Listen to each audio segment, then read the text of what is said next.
සරත් පොන්සේක ගැන කියන්න ඕනේ. සරත් පොන්සේක දැන් මහින්ද රාජපක්ෂ මහත්තයා කකුල් දෙකෙන් එල්ලන්න හදනවා. මහින්ද රාජපක්ෂ මහත්තයා එල්ලන එක සාධාරණයි කියමුකෝ. මොකද මහින්ද රාජපක්ෂ මහත්තයා පොන්සේක හිරේ දාපු හින්දා සාධාරණයි කියන්න පුළුවන්.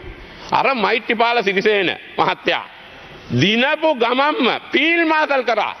පීල් මාතල් කරපු මිනිහා මාසයක් යනකොට ඒ මිනිහා කකුල් දෙකෙන් එල්ලන්න ගියානි මෛත්‍රීපාලවත් එල්ලන්න ගියානි සරත් පොන්සේක. මාර පොරක්නි. ඒ මදිවට ගිය සැරේ පොහොට්ටුවට රැල්ල ඇවිල්ලා තියෙද්දි වැලේ වැල් නැතුව තිබ්බ මේ සමගි ජන බලවේගයට හේතු වෙලා සමගි ජන බලයට හේතු වෙලා වැලේ වැල් නැතුව හිටියේ. සමගි ජන බලවේගයෙන් යකෝ පාර්ලිමේන්තුවට ඇවිල්ලා සජිත් එක්ක අරගත්තා. සජිත් එක්ක එකට ඉන්න බැරුණා ගිය සැරේ මේ විපක්ෂේ. නායකයා වෙන්න ගියා එතන. ඊට පස්සේ මොකද උනේ? 2010 මැඩම් 2010 දැන් පොන්සේක පැරදිලා හෝටලයක හැංගිලා හිටියේ. කොළඹ මොකද්ද තරුපයේ හෝටලයක. පොන්සේකව ආරක්ෂා කරන්න රනිල් වික්‍රමසිංහ තමයි ගිහිල්ලා පොන්සේක කාමරයෙන් ඇදලා එළියට ගත්තේ. බය නැතුව වරෙයියකෝ කියලා. එහෙම තමයි පොන්සේක එළියට ගත්තේ. මට හොඳට මතකයි. නැත්තම් පොන්සේක හැංගිලා හිටියේ පැරදිලා 2010. ඉතින් එහෙම මිනිස්සු පොන්සේකත් එල්ල පොන්සේක රනිලුත් එල්ලන්න ගියා. මෛත්‍රීත් එල්ලන්න ගියා. සජිතුත් එල්ලන්න ගියා. දැන් මහින්ද රාජපක්ෂ මහත්තයා එල්ලපු එක සාධාරණයි කියමුකෝ. ඔය පොන්සේකගේ කතන්දර ඔක්කොම දන්නවා ඇතුලේ ඉන්න නෙවිල්. ඔය නෙවිල්ට පින් සිද්ධ වෙන්න තමයි ඇතුලේ හිරගෙදර ඉන්න නෙවිල්. නෙවිල්ට පින් සිද්ධ වෙන්න තමයි ඔය පොන්සේක උතෙන්ද ගියේ. ඒක අපි හොඳට දන්නවා. නෙවිල් හිටපු ආමි එකේ කැප්ටන් කර්නල් කෙනකන් නෙවිල්ට උසස් වීන් දුන්නෙත් පොන්සේක. ඒකත් මම දන්නවා. පොන්සේක තමයි ඒ කපුකම කරලා නෙවිල්ව තියාගෙන හිටියේ. ඒකෙන් තමයි මහින්ද රාජපක්ෂ මහත්තයා අල්ලගත්තේ. ඉතින් එහෙම මිනිස්සු තමයි ගරු කතානායකතුමනි මිනිස්සු එල්ලන්න හදන්නේ. ඒක හින්දා මේ දවස්වල රංග දිසානායක මහත්තයාගේ නම කියලාම කියනවා මම.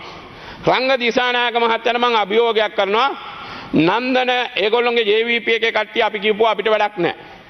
2017 මේ රටේ වෙච්ච ලොකුම හොරකම කියලා කියන්නේ කාගේද? ලොකුම හොරකම තමයි සිංගප්පූරුවේ ඉන්න අර්ජුන මහේන්ද්‍රන්ගේ බැංකු හොරකම තමයි ලොකුම හොරකම. හැබැයි ඒ වෙලාවේ කවුද හිටියේ? රංග දිසානායක 2017 මේ රටෙන් පාස්පෝර්ට් එක දැන් මගේ පාස්පෝර්ට් එක නතර කරලා තියෙන්නේ. මගේ පාස්පෝර්ට් එක දැන් නතර කරලා තියෙන්නේ. එතකොට රංග දිසානායක මහත්තයා පිරිසුදු වුණා. එයා දැන් මාධ්‍යයට එනවා. DG හැටියට මාධ්‍යයට එන්නත් බෑ. මාධ්‍යයට ඇවිල්ලා ලොකු සංදර්ශන දානවා. හැබැයි සංදර්ශන දැම්මට කමන්නේ 2017 කොටුව මහේස්ත්‍රාත් කවුද කියන එක කියන්න ඕන. එයා නෙවෙයි නම් කමක් නැහැ. එයා කියන්න ඕන 2017 අර්ජුන මහේන්ද්‍රන්ගේ පාස්පෝර්ට් එක රිලීස් කරේ කවුද? 2017 කොටුව මහේස්ත්‍රාත්වරයා හැටියට. එතකොට මට කියන්න ඕන රංග දිසානායක මහත්තයා. එයාගේ පළවෙනි නෝනා මහ බැංකුවේ.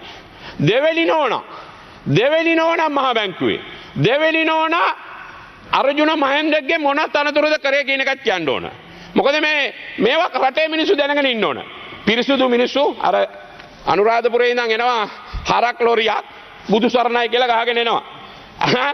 එනකොට ඒ හරල් ලොරිය අරලා බලනකොට බුදු සරණයි කියන එකේ හරක් ඉන්නේ. මරන්න කියන හරක්. ඒ වගේ පිරිසුදු නම් හැම මිනිහම පිරිසුදුව ඇවිල්ලා කතා කරන්න ඕන.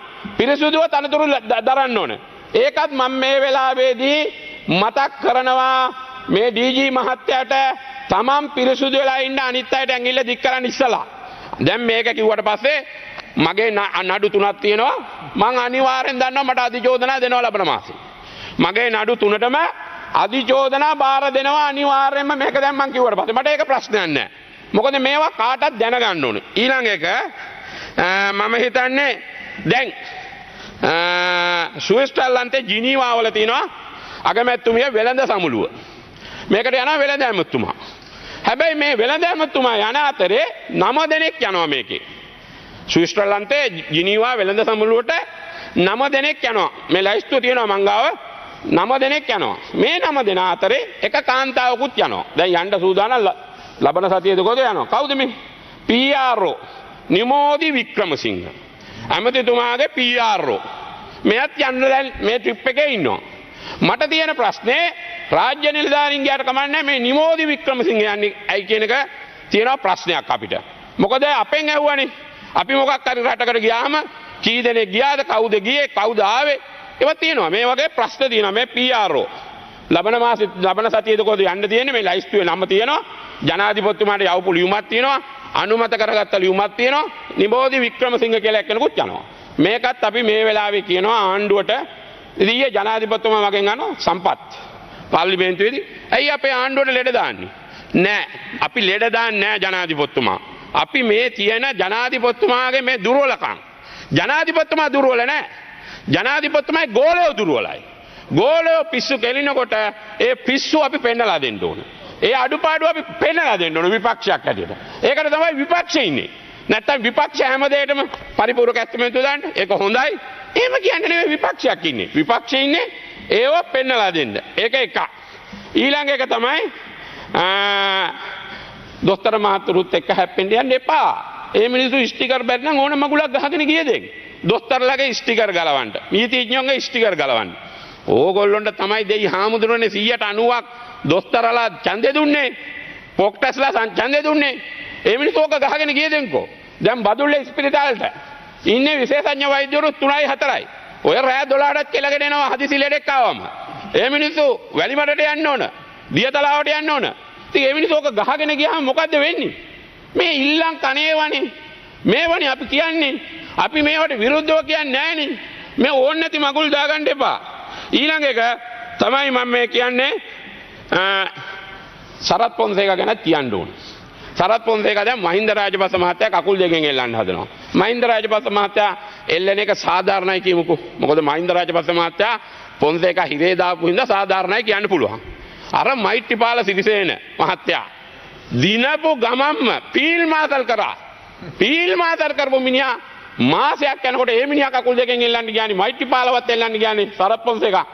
මාර පොරක්නි. ඒ මදිවට ගිය සැරේ පොහොට්ටුවට රැල්ල ඇවිල්ලා තියෙද්දි වැලේ වැල් නැතුව තිබ්බ මේ සමගි ජන බලවේගයට හේතු වෙලා සමගි ජන බලයට හේතු වෙලා වැලේ වැල් නැතුව හිටියේ. සමගි ජන බලවේගයෙන් යකෝ පාර්ලිමේන්තුවට ඇවිල්ලා සජිත් එක්ක අරගත්තා. සජිත් එක්ක එකට ඉන්න බැරුණා ගිය සැරේ මේ විපක්ෂේ. නායකයා වෙන්න ගියා එතන. ඊට පස්සේ මොකද උනේ? 2010 මැඩම් 2010 දැන් පොන්සේකා පැරදිලා හෝටලයක හැංගිලා හිටියේ. කොළඹ මොකද්ද තරුපයේ හෝටලයක. පොන්සේකව ආරක්ෂා කරන්න රනිල් වික්‍රමසිංහ තමයි ගිහිල්ලා පොන්සේකා කාමරයෙන් ඇදලා එළියට ගත්තේ. බය නැතුව වරෙයියකෝ කියලා. එහෙම තමයි පොන්සේකා එළියට ගත්තේ. මට හොඳට මතකයි. නැත්තම් පොන්සේකා හැංගිලා හිටියේ පැරදිලා 2010. ඉතින් එහෙම මිනිස්සු පොන්සේකාත් එල්ලා පොන්සේකා රනිලුත් එල්ලන්න ගියා. මෛත්‍රීත් එල්ලන්න ගියා. සජිතුත් එල්ලන්න ගියා. දැන් මහින්ද රාජපක්ෂ මහත්තයා එල්ලපු එක සාධාරණයි කියමුකෝ. ඔය පොන්සේකාගේ කතන්දර ඔක්කොම දන්නවා. අර ඇතුලේ ඉන්න නෙවිල්. ඔය නෙවිල්ට පින් සිද්ධ වෙන්න තමයි ඇතුලේ හිරගෙදර ඉන්න නෙවිල්. නෙවිල්ට පින් සිද්ධ වෙන්න තමයි ඔය පොන්සේකා උතෙන්ද ගියේ. ඒක අපි හොඳට දන්නවා. නෙවිල් හිටපු ආමි එකේ කැප්ටන් කර්නල් කෙනකන් නෙවිල්ට උසස් වීම් දුන්නෙත් පොන්සේකා. ඒකත් මම දන්නවා. පොන්සේකා තමයි ඒ කපුකම කරලා නෙවිල්ව තියාගෙන හිටියේ. ඒකෙන් තමයි මහින්ද රාජපක්ෂ මහත්තයා අල්ලගත්තේ. ඉතින් එහෙම මිනිස්සු තමයි ගරු කතානායකතුමනි මිනිස්සු එල්ලන්න හදන්නේ. ඒක හින්දා දැන් සමලිංගිකක මේක මේ අගමැතිතුමිය ගෙන ආපු මගුලක්වත් මේ മന്ത്രിවරු ගෙන ආපු මගුලක්වත් ජනාධිපතිතුමා ගෙන ආපු මගුලක්වත් නෙවෙයි. ඒක අපි දන්නවා. කොහෙදෝ ඉන්න සභාපතියෙකුට පුළුවන්. එහෙම සභාපති පැහැර හරින්න බෑ අගමැතිතුමිය. සභාපති කෙනෙක් පත් කරන්නේ නියෝජ්‍ය ඇමතුමා ඉන්නවා. සභාපති කෙනෙක් පත් කරන්නේ කවුද? ජනාධිපතිතුමාට යවන්න ඕන. ජනාධිපතිතුමා තමයි සභාපති පත් කරන්නේ. සභාපති වගකීම් පැහැර හරිය කියන්න බෑ. සභාපති එලවන්න සභාපතිට පුළුවන් ද තනියෙන් ආණ්ඩුවක්. අනිත් එක ඕගොල්ලෝගේ ආණ්ඩු පක්ෂේ එකතු වෙනවනේ. දැන් සමහර ප්‍රශ්න වලට කියනවා හොඳ යෝජනාවම ආණ්ඩුවේ. නරක යෝජනාවම කියනවා ගම්වලට යවලා තියෙන අගමැතිතුමිය. නරක යෝජනා අගමැතිතුමියගේ. නරක යෝජනාවක් ආවම ඒක අගමැතිතුමියගේ කණ්ඩායම ඔය දාන්නේ කියලා. ඒක තමයි දැන් ගම්වලට මේගොල්ලෝ මූලස්ථානේ යවන්නේ දැන්. මේක තමයි මූලස්ථානේ. දැන් අපිටත් හම් වෙනවනේ ගම්වල ගියාම මේ ළඟදී ගුරුවරයෙක් හම්බුණා මට වැලිමඩ. නෑ මේ දණ්ඩ නීති සංග්‍රහයක අගමැතිගේ වැඩක් නේ. අගමැතිතුමියගේ වැඩක් නේ. අගමැතිතුමිය තමයි දැන් බෙල්ලට දෙන්නේ. මෙහෙම කරන්න බෑ. ආණ්ඩු පක්ෂයේ රැස්වීමක් ගන්නවා පාර්ලිමේන්තුවට කලින්. ඕගොල්ලෝ එතනදී ඉදිරිපත් කරන්න. මේ සභාපතිය එලවන්න කියන්නේ. සභාපතිය එලවුවනම් ප්‍රශ්නේ ඉවරයිනේ. ඉතින් ඒ වගේ නොයෙකුත් දේවල් ඕගොල්ලෝ කරගන්නේ වට ජනාධිපතිතුමා අපිට කියනවා කියලා ඊයේ හම්බෙලා මේ ලෙඩ දාන්න එපා චාමර ආණ්ඩුවට. අනේ ජනාධිපතිතුමා අපි ලෙඩ දාන්නේ නැහැ. ඕක අවුරුදු 5ක් කරගෙන යන්න අපිට ප්‍රශ්නයක් නැහැ. වැඩේ ලෙඩේ ඇදගෙන ලෙඩේ නාගෙන වට ගත්තමනේ අපිට ප්‍රවේණි ප්‍රශ්නේ තියෙන්නේ. මෙයා වට ගන්න ඕගොල්ලෝනේ. අද කර්මාන්ත ඇමතුමා නියෝජ්‍ය ඇමතුමා මෙතන ඉන්නවා. කර්මාන්ත නියෝජ්‍ය ඇමතුමා නෑ ප්‍රහාණ ඇමතුමා ඉන්නේ. කර්මාන්තයෙන් ගිහිලා දීලා තියෙනවා මිලියන 750. තප්පරයක්. තව විනාඩි දෙකක් දෙනවා මෙතනින්. අද කර්මාන්ත අමාත්‍යාංශයේ මිලියන 750ක් දීලා තියෙනවා. මාර සතුටුයි. මා භාණ්ඩාගාරයට. හැබැයි මම මිලියන 950ක් රාජ්‍ය ඇමතිවරයා හැටියට මම ආර්ථික අර්බුදයට වැටිච්ච වෙලාවේ මහා භාණ්ඩාගාරයට දීපු මිනිහෙක් තමයි මේ චාමර සම්පත් දසනායක ඔය පැත්තේ රාජ්‍ය ඇමති වෙලා ඉන්න කාලේ. ඉතින් ඒ නිසා අපිත් මේ වැඩ කරලා තියෙන්නේ. වැඩ කරන්න, වැඩ පුරුදු වෙන්න. පුරුදු වෙලා වැඩ ටික කරගෙන යන්න. දැන් මේ මිලියන 36000ක් ආවා. අතුරු මේ පරිපූර්ණ ඇස්ටිමේන්තුවක් දැම්මා. සම්මත කරා පාරවල් ටික හදන්න. දැන් මම මෙතන අපේ පළාතේ බදුල්ල දිස්ත්‍රික්කයේ മന്ത്രിතුමියගෙන් ඇහුවා මං කවුද අපේ අම්බිකා മന്ത്രിතුමියගෙන් කොහොමද වැඩ ටික එහෙම කරනවද മന്ത്രിතුමිය? ඔව් බොහොම සතුටුයි. ගෝණ මොටාව පාර දැම්මා. අර පාර දැම්මා කාපට් ගහනවා. අන්න. ඒවට අපි සතුටුයි. අපි ඒවට ඉරිසියා කරන්නේ නැහැ. ඒවට අපි මේ අකුල් ලෙලන්නේ නැහැ. අපි ගිහිල්ලා උද්ඝෝෂණ වලට පොහොර දාන්නේ නැහැ. අපි ගිහිල්ලා ලාම්පු තෙල් ගහන්නේ නැහැ. අපි පෙට්‍රෝල් ගහන්න යන්නේ නැහැ. ඕගොල්ලෝ වගේ අපි ඒ වැඩ කරන්නේ නැහැ. අපි ගිහිල්ලා දොස්තරලා උස්සන්නවත්, අපි ගිහිල්ලා ගුරුවරුවා උස්සන්නවත් අපි ඒ වගේ 2.50 වැඩ කරන්නේ නැහැ. දැන් මං ගුරුවරියකට දන ගැස්සුවා කියලා සමන්ත විද්‍යාරත්න ඇමතුමා ඒ වෙලාවේ මට ලොකුවට ප්‍රහාරෙල කළා. හැබැයි මං කාගේවත් දරුවෙක් වෙනුවෙන් මම මහාවිද්‍යාලයට යන්නෙත් නැහැ. මං ඒක අවුස්සන්නේ නැහැ. හැබැයි මම මේ පනත ගෙනාපු හින්දා මම ඒක පාර්ලිමේන්තුවේ නම නොකිය හරි කියන්න ඕන. තමන්ගේ ළමයි හදාගන්න බැරි නම් අනුන්ගේ ළමයි හදන්න දණ්ඩ නීති සංග්‍රහය වෙනස් කළ බෑ. තමන්ගේ ළමයි හදාගන්නද තමන්ලා දැනගන්න ඕන, ආණ්ඩුව දැනගන්න ඕන. ඒසා ළමයි අපි කියන්නේ මේ ආණ්ඩුවට කවුරු රට එක්කරන් ගියත් අපිට ප්‍රශ්නයක් නැහැ. එක්කරන් යන්න ඒක ප්‍රශ්නයක් නැහැ. අනිත් අයට එහෙම කියන්න එපා. අනිත් අයගේ වැරදි කියන්න එපා. දැන් මෙතන മന്ത്രിවරයෙක් කියනවා අපි මේකට අකුල් හෙලනවලු. පහුගිය ආණ්ඩුව ගැන කියලා වැඩක් නැහැ මහත්තයෝ දැන්. දැන් පරණ වෙලා ගජුත වෙලා චුදිත වෙලා ඔක්කොම ඉවරයි. අපේ ගැන කියලා වැඩක් නැහැ දැන්. දැනුත් කියනවා මේ ගිය ආණ්ඩුවේ බරලු මෙයා අදින්න තියෙන්නේ. ගිය ආණ්ඩුවේ බර නෙවෙයි, ආණ්ඩුවක් ගත්තම ඕනම කෙනෙකුට මේක වෙනවා. ඕගොල්ලෝගේ ආණ්ඩුව ඊළඟට අපිට දුන්නත් අපිටත් ඕක වෙනවා. ඇයි? ඊළඟට බජට් එකක් දාගන්න ඕන, මුදල් වෙන් කරගන්න ඕන. ඒ වෙනකන් කොයි ආණ්ඩුවටත් ඕවා වෙනවා. ඒක තේරුම් ගන්න. ඕගොල්ලන්ට කියන්නේ මාර්තු මාසේ බජට් එක දාගන්න උනේ. ඒක අපි පිළිගන්නවා. හැබැයි කොයි ආණ්ඩුවටත් ඔය දේ වෙනවා. කවුරු ගත්තත්. ඒක නිසා ඒවා තේරුම් අරන් වැඩ කරන්න කියන පණිවිඩය දෙමින් මම නිහඬ වෙනවා.